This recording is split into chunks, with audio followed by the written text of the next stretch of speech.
Кудайдын чакырыгы 10-ноябрь.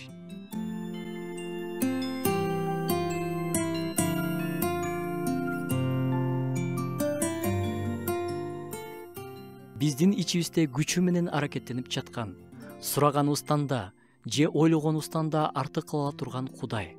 Павылдын каттарынан. Кудайдан дайыма бир нерсе күтөбүз.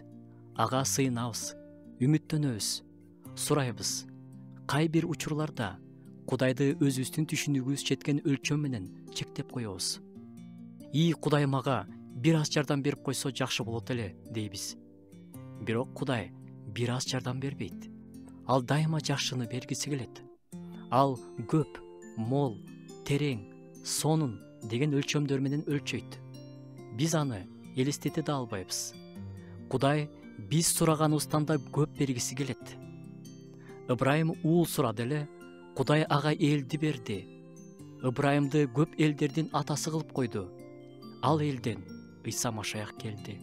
Кудай биз көргөндөн көптү көрөт. Ысрайыл эли жөн гана эркиндикти каалашкан. Кудай болсо аларды алып чыгып, убадаланган жерге алып кирди. Мыйзамын тартуулады. Аларга жаңы келечек берди. Кээде күтүш керек болуп калат. Бирок Кудай эң сонунун бизге даярдап жатканын унутпайлы. Кудай биз элестеткенден да чоңураак бергиси келет. Сарептадагы жесир аял акыркы унун жеп, ошону менен өлүмгө даярданып жаткан. Кудай болсо акыркы унду жаңы жашоонун башталышы кылып койду. Кудай бизге ишибизге жараша эмес, ырайымы боюнча берет. Петр баш тартканы үчүн сотту күттеле.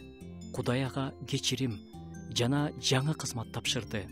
Каалоолорубузду, тилектерибизди Кудайга айтсак, ал бизге күткөнүбүздөн да артык бере алат.